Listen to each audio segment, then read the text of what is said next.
Chapter की starting होती है और हम मॉर्निंग को देखते हैं जो कि केशु और वांग को काफी घूर घूर कर देख रहा था। जहां वांग सोच रहा होता है कि केशु का पड़ोसी तो काफी खतरनाक है। तभी मॉर्निंग तुरंत ही केशु को अपने पास खींचता है और उससे कहता है कि तुम आज भी घर आने में लेट हो गए। जहां वांग इन दोनों को साथ में देखकर काफी कंफ्यूज नजर आता है। तभी वो दोनों उसकी तरफ देखते हैं और केशु तुरंत ही उन दोनों को एक दूसरे से इंट्रोड्यूस कराता है और केशु मॉर्निंग को बताता है कि ये मेरा कलीग है और ऑफिस में काम करता है। तभी वांग भी मॉर्निंग से बात करता है, उसे बताता है कि हम दोनों को घर आने में काफी देर हो रही थी, तो मैंने सोचा क्यों ना मैं केशु को घर छोड़ दूं, और अब जब हम यहाँ आ चुके हैं तो मुझे चलना चाहिए। ये कहते हुए वांग वहां से जाने वाला होता है। जिस पर जो मॉर्निंग होता है वो तुरंत ही वांग को शुक्रिया कहता है केशु को घर छोड़ने के लिए, और फिर वो दोनों अंदर चले जाते हैं। जहाँ हम वांग को देखते हैं जो कि काफी सैड नजर आता है और वो सोचता है तो केशु की कोई गर्लफ्रेंड नहीं है, और एक काफी क्रीपी वे में वो कहता है तो केशु का एक बॉयफ्रेंड है। और वो सीन वहीं पे कट हो जाता है। अगला सीन हम मॉर्निंग का देखते हैं जो कि अपने फ्रेंड यांग के साथ डिनर कर रहा होता है। तभी जो मॉर्निंग होता है वो केवल केशु के बारे में ही सोचे जा रहा था। तभी यांग मॉर्निंग को कुछ एविडेंस देता है जिसके लिए मॉर्निंग ने उसे कहा था। वो एविडेंस देते हुए यांग कहता है कि ये आखिरी बार है जब मैं तुम्हारे लिए काम कर रहा हूँ, अगली बार इस काम के लिए मुझे कभी मत बुलाना। जहां मॉर्निंग तुरंत ही उसे लेकर अपने पास रख लेता है, जिससे यांग काफी कंफ्यूज हो जाता है और वो कहता है क्या तुम मुझे पूछोगे नहीं कि मैं ये काम क्यों छोड़ रहा हूँ। जिस पर मॉर्निंग उसे कहता है कि मेरा तुम पर कोई अधिकार नहीं है, ये पूरी तरह से तुम्हारी मर्जी कि तुम्हें मेरे साथ काम करना है या नहीं। वैसे भी तुम हर बार मेरी मदद करने के लिए हर्ट हो जाते हो। और मॉर्निंग की इस बात को सुनकर यांग भी हैरान हो गया था। तभी मॉर्निंग उसे बताता है कि मेरी जो बीमारी है वो ठीक हो चुकी है और अब मैं पहले की तरह फिर से एक्साइटेड हो पा रहा हूँ। इस बात को सुनने के बाद तो वांग काफी ज्यादा हैरान हो जाता है और वो चिल्लाकर कहता है क्या सच में, मुझे जल्दी से दिखाओ। जहाँ मॉर्निंग उसे कहता है कि हम लोग पब्लिक में हैं तो ये बकवास करना बंद करो और आवाज थोड़ी नीचे रखो। तो तभी यांग कहता है केशु ने तो कमाल कर दिखाया, जब पहली बार तुमने मुझे इस बारे में बताया था कि उसकी वजह से तुम्हारी बीमारी ठीक होती है तो मुझे तो लगा था कि तुम्हें कोई बीमारी दिक्कत है। मैंने तो पागल खाने के लिए तुम्हारा फॉर्म भी भर दिया था, पर ये तो सच में कमाल हो गया। मुझे तो लगता है केशु से जाकर मिलना ही पड़ेगा। जिस पर मॉर्निंग तुरंत ही से कहता है वो सब तो ठीक है पर तुम चिल्लाना बंद करो। फिर हम देखते हैं यांग उससे कहता है कि अब सब कुछ ठीक हो चुका है तो तुम अपने घर लौट सकते हो, अब तुम्हें केशु के साथ रहने की कोई जरूरत नहीं है। जिस पर मॉर्निंग कहता है पर मैं ऐसा नहीं चाहता हूँ, मैं उसी के साथ रहना चाहता हूँ। जिससे यांग काफी कंफ्यूज हो जाता है।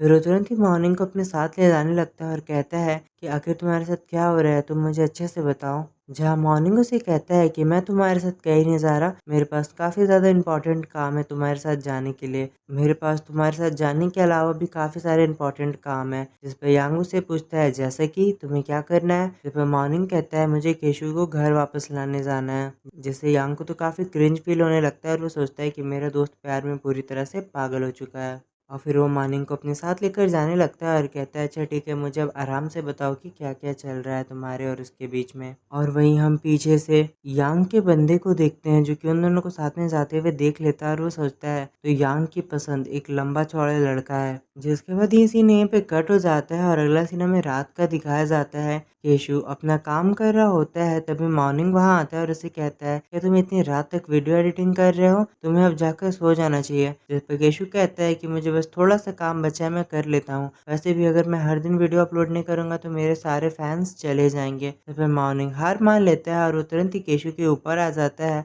और काफी प्यार से उसे कहता है कि चलो ना जाकर सोते हैं। जिस पर केशु कहता है तुम्हारे ऐसा करने से मैं कंसंट्रेट नहीं कर पा रहा हूँ। और वो दोनों इस तरह साथ में काफी ज्यादा क्यूट लग रहे थे और केशु को मॉर्निंग का ऐसा करना काफी अच्छा लग रहा होता है। पर तभी हम देखते हैं केशु का जो नया लैपटॉप होता है वो खराब हो जाता है। केशु सोचता है ये तो नया था, ये कैसे खराब हो सकता है। और तभी मॉर्निंग इस बात का फायदा उठाते हुए केशु को अपने साथ खींच कर ले जाता है और कहता है कि ये सब काम तुम अब कल करना, मेरे साथ सो जाओ जाकर। और फिर वो केशु को लाकर उसके बेड पर फेंक देता है और कहता है कि अब चुपचाप सो जाओ, और उसे चादर उठा देता है और कहता है कि बिना आवाज किए अब सो जाना। यहाँ केशु कहता है पर मुझे थोड़ा सा काम था, पर मॉर्निंग उसे शांत करा देता है और उसे चुपचाप सोने को कहता है। फिर वो अपने बेड पर भी जाकर सोने लगता है। यहाँ फिर हमें कुछ देर बाद का सीन दिखाया जाता है। केशु अब तक जागा होता है और वो मॉर्निंग से पूछता है क्या तुम अभी भी जागे हो, और मॉर्निंग उसे कोई जवाब नहीं देता। यहाँ केशु मॉर्निंग को देख रहा होता है और सोचता है कि आखिर तुम मुझे इतने अच्छे से ट्रीट क्यों करते हो, तुम तो मेरे मैनेजर हो ना, तुम्हें तो मेरी नींद उजाड़ देनी चाहिए और मुझे हर वक्त वीडियो बनाने के लिए फोर्स करना चाहिए।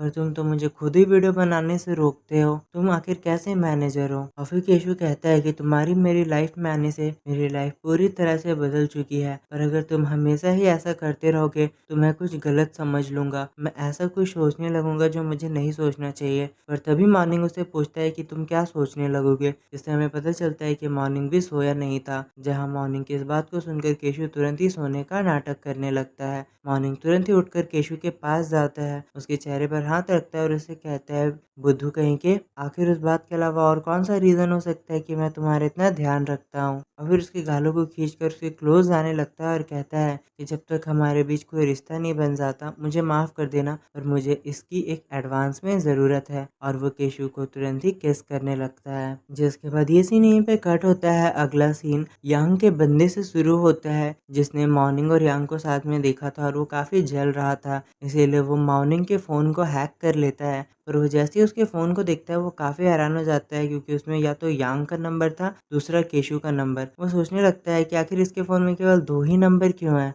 और आखिर ये केशु कौन है? जिसके बाद फिर वो थोड़ा रिसर्च करता है और उसे केशु की फ़ोटोज़ मिल जाती है, जहाँ उसे पता चलता है कि केशु पर इससे पहले भी उसने रिसर्च किया था यांग के कहने पर। अब अगले दिन में हम मॉर्निंग को देखते हैं, जो कि अपने बॉस यानी माफिया के मेन लीडर से मिलने आया होता है, जहाँ वो लीडर अपने नाजायज़ बेटे के साथ बैठा होता है, जो कि मॉर्निंग को वहाँ वेलकम करता है। और वो लड़का तो मॉर्निंग को अजीब तरह से घूर रहा था, जहाँ मॉर्निंग उसे देखते ही तुरंत पहचान जाता है, क्योंकि उसने यांग को इसी से एविडेंस लाने को कहा था। यहाँ मॉर्निंग जो अपने बॉस के लिए गिफ्ट लाया होता है वो वहाँ टेबल पर रख देता है और उसका बॉस उसे चाय पीने के लिए इनवाइट करता है। फिर यह मॉर्निंग का बॉस उससे कहता है, मैंने तुम्हें बिना बात बुला लिया, क्या तुम इसे बुरा तो नहीं ना मानोगे? जिसमें मॉर्निंग कहता है, आखिर मैं ऐसा क्यों करूंगा? अब मॉर्निंग का बॉस अपने नाजायज बेटे का इंट्रोडक्शन मॉर्निंग से कराता है और मॉर्निंग को बताता है कि ये मेरा बेटा है युन, और मैं इसे तुमसे मिलाना चाहता था। यहाँ फिर वो बॉस मॉर्निंग को युन की कहानी बताने लगता है कि मैं इसकी मॉम से काफ़ी पहले मिला था,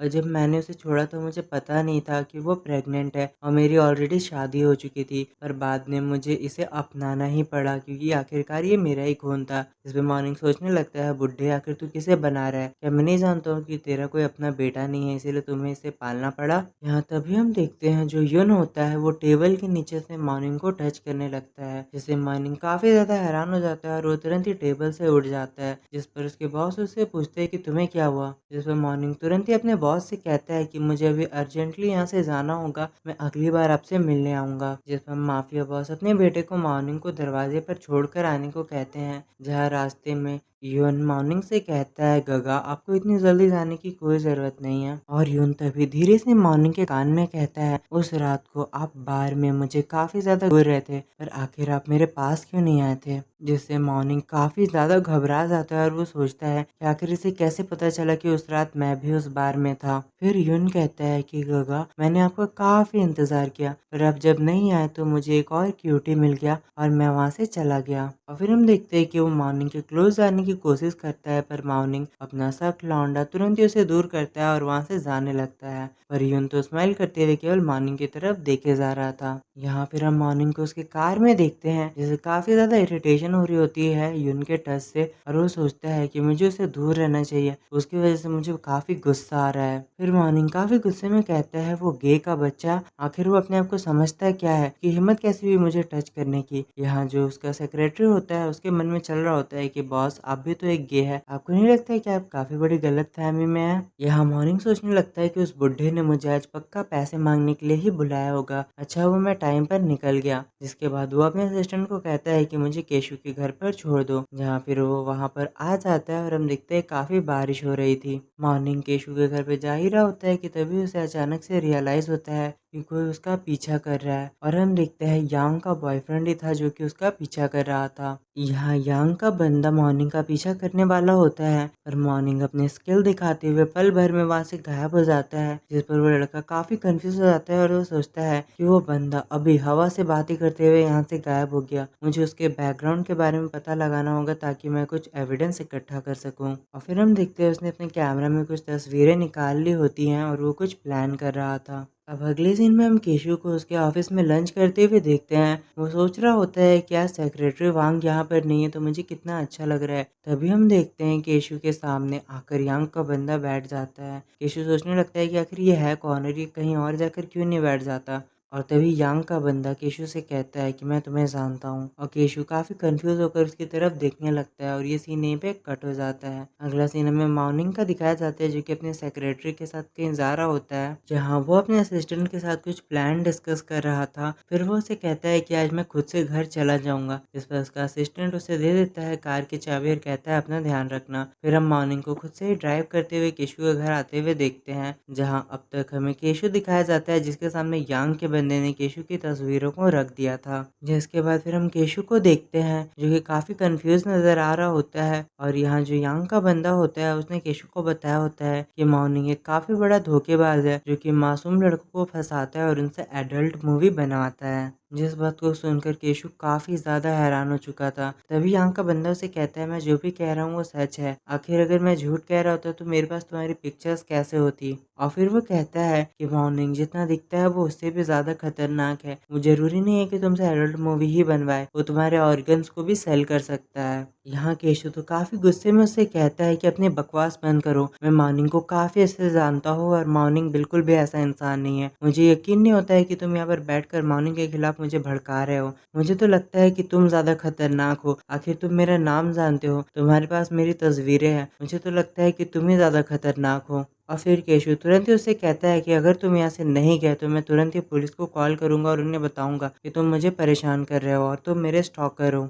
अब यांग का बंदा केशु को भड़काते हुए कहता है क्या तुमने कभी नहीं सोचा है कि आखिर उसके जैसी कंपनी ने तुम्हें क्यों साइन किया? तुम तो कोई पॉपुलर व्लॉगर भी नहीं हो, फिर भी उन्होंने तुम्हें 50,000 दिए। क्या तुम्हें अब तक नहीं समझ आया कि वो कंपनी केवल एक धोखा थी? यहाँ अब हम केशु को देखते हैं जो कि केवल एक ही बात कहता है, तुम जो भी कह रहे हो मुझे कुछ समझ नहीं आ रहा है, ना ही मुझे कुछ भी उसके बारे में पता है, पर आखिरकार मॉर्निंग मुझसे झूठ क्यों कहेगा? मॉर्निंग बिल्कुल भी मुझसे झूठ नहीं कह सकता है। तभी यांग का बंदा उससे कहता है कि वैसे मैं तुम्हें बताने वाला तो नहीं था पर अब मैं तुम्हें बता देता हूँ, मॉर्निंग तुम्हारे अलावा भी किसी और को परेशान कर रहा है जिसे मैं जानता हूँ। और फिर वो तुरंत ही केशु से कहता है कि मॉर्निंग के जाल में बिल्कुल भी मत फंसना। यहाँ केशु के मन में चल रहा होता है कि जब मैं पहली बार मॉर्निंग से मिला था तब वो मुझे भी गैंगस्टर वाली ही वाइब दे रहा था, मुझे भी लगा था कि वो गैंगस्टर है। और यहाँ केशु के मन में शक भड़काने के बाद वो बंदा वहां से चला जाता है केशु को घूरते हुए। जिसके बाद फिर हम केशु को देखते हैं जिसके मन में शक पूरी तरह से घर कर चुका था। वो सोचता है कि उस लड़के ने मुझे जो भी कहा वो मुझे काफी ज्यादा सही लग रहा है। अचानक से एक कंपनी का मेरे पास आना, मुझे साइन करना, मुझे 50,000 रुपए देना और उसी बंदे से मेरी दोबारा मुलाकात होना जिसने पहली मीटिंग में ही मुझे किस किया था। आखिर मैंने कभी इसके बारे में ध्यान से क्यों नहीं सोचा, पर मॉर्निंग तो मुझे काफी अच्छे से ट्रीट करता है, वो मेरे सभी सवालों का जवाब देता है और मेरा ध्यान रखता है। और वो दिन भर केवल मॉर्निंग के बारे में ही सोचने लगता है कि मॉर्निंग हमेशा उसकी मदद करता है, हमेशा उसके लिए सामने रहता है। मॉर्निंग कभी मुझसे झूठ नहीं बोल सकता और वो एक स्कैमर तो बिल्कुल नहीं हो सकता क्योंकि कोई भी स्कैमर किसी को स्कैम करने के लिए उसकी इतनी मदद नहीं करता है। केशु घर आकर अपनी बिल्ली को खाना डालते हुए भी केवल यही सोच रहा होता है कि क्या होगा अगर मुझे पता चला कि मॉर्निंग मुझे केवल धोखा दे रहा था, मैं तो पूरी तरह से टूट जाऊंगा। जब मॉर्निंग यहाँ आएगा तो क्या मुझे उसे सवाल करना चाहिए? और फिर केशु सोचता है कि मैं तो ये सब बात मैनेजर यू से भी पूछ सकता हूँ और वो कॉल करने ही वाला होता है कि तभी अचानक से उसे मॉर्निंग के आने की आवाज आती है। केशु जैसे ही जाकर दरवाजा खोलता है वो देखता है कि मॉर्निंग काफी बुरी तरह से घायल होकर आया था। केशु तुरंत ही मॉर्निंग को पकड़ लेता है और उससे पूछता है कि आखिर तुम्हें हुआ क्या, तुम इतनी बुरी तरह से कैसे घायल हो गए? और यहीं पे ये चैप्टर खत्म हो जाता है। सो गाइस, आज की वीडियो को एंड करने से पहले मैं आप सभी को अपने एक फ्रेंड के चैनल के बारे में बताना चाहता हूँ जिसका नाम है मिस आन्या एक्सप्लेन। और आपको यहाँ पे काफी ज्यादा इंटरेस्टिंग कल्टीवेशन मानवा और मॉडर्न मानवा के एक्सप्लेनेशन मिल जाएंगे। तो अगर आपको इस टाइप के मानवा में इंटरेस्ट है तो आप प्लीज उस चैनल को विजिट करो, आपको सच में वो काफी पसंद आएगा। तो मैं चैनल का लिंक आपको कमेंट सेक्शन में पिन कर दूंगा, आप वहां से देख सकते हो। तो आई होप आपको आज का ये चैप्टर पसंद आया होगा। मिलते हैं अगले चैप्टर के साथ। Thank you for watching. Good bye.